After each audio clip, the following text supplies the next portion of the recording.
السلام علیکم ورحمۃ اللہ تعالی وبرکاتہ۔ ناظرین اکرام،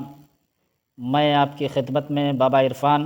آپ لوگوں کے لیے بہت ہی شاندار، بہت ہی پاورفل، بہت ہی طاقتور ایک وظیفہ لے کر آیا ہوں، جو وظیفہ دولت کے تعلق سے ہے۔ جو انسان کاروبار کو لے کر،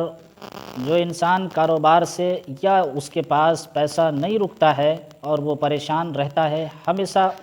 پریشان رہتا ہے، ادھر ادھر بھٹکتے رہتے ہیں، انسان اپنی پریشانیوں سے ادھر ادھر جاتے ہیں، بابا لوگوں کے چکر میں رہتے ہیں، دعا تعویذ کرواتے ہیں۔ تو میرے بھائیوں، ادھر ادھر بھاگنے کی ضرورت نہیں ہے، بلکہ میں آپ لوگوں کو جو وظیفہ بتاؤں گا وہ بہت ہی پاورفل وظیفہ ہوگا اور قرآن مقدس کی آیت کا وظیفہ ہے، اور اس وظیفے کو کرنے سے ہماری پریشانی ختم ہو جائے گی، ہماری دقت و دشواریاں ختم ہو جائے گی، جو ہمارے اوپر غربت ہے وہ بھی ختم ہو جائے گی، ہمارا جو پیسہ ہمارے پاس رکتا نہیں ہے یا ہمارا کاروبار نہیں چلتا ہے، ہمارا وہ بھی شروع ہو جائے گا، وہ بھی چالو ہو جائے گا۔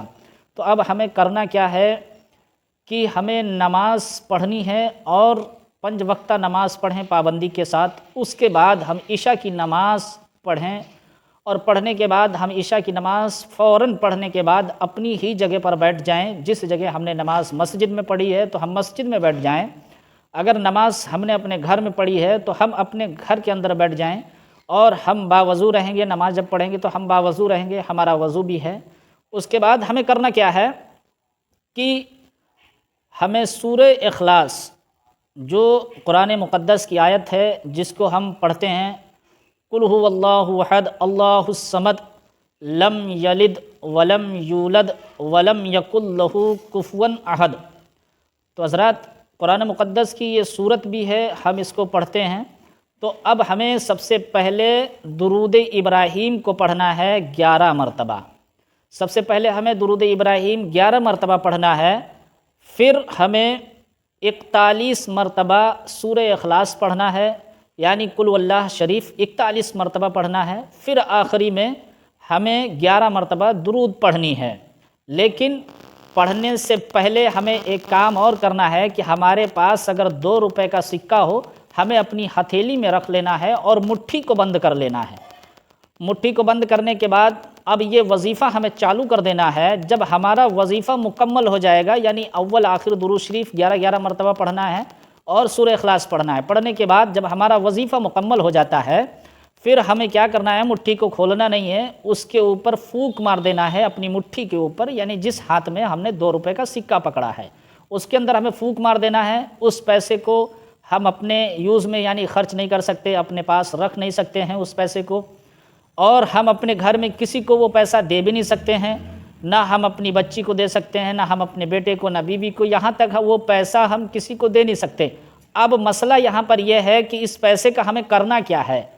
تو اس پیسے کا ہمیں کرنا یہ ہے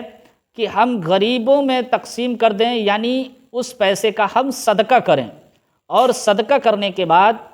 ہم وہ پیسہ ہم صدقہ کر دیں، تاکہ جب ہم غریبوں میں تقسیم کر دیں گے، وہ پیسہ ہم دے دیں گے تو 1 ہفتے کے اندر اندر دینا ہے۔ پھر دوسری بات ہمیں یاد رکھنا ہے، جب ہمیں پڑھنا ہے 11 مرتبہ درود شریف، میں ایک بار پھر دوبارہ بتا رہا ہوں، 11 مرتبہ درود شریف پڑھنا ہے، پھر سورہ اخلاص قل واللہ شریف پڑھنا ہے 41 مرتبہ، پھر ہمیں پڑھنا ہے آخری میں درود شریف 11 مرتبہ پڑھنی ہے، پھر 41 مرتبہ ہمیں پڑھنا ہے یا غنیو یا غنیو، یعنی یہ وظیفہ ہمیں کرنے کے بعد اس پیسے پر دم کر دینا ہے، وہ پیسہ ہمیں صدقہ کر دینا ہے۔ پھر آپ سوچ بھی نہیں سکتے ہیں کہ ہمارا کاروبار کیسے چلنے لگا، ہمارے پاس دولت کہاں سے آنے لگی ہے۔ اللہ تبارک و تعالی قرآن مقدس کی برکت سے، اس سورہ مبارک کی برکت سے، اس عمل کے ذریعے سے اللہ تعالی غیب سے مدد فرمائے گا۔ اللہ بے شک غفور رحیم ہے، مدد کرنے والا ہے۔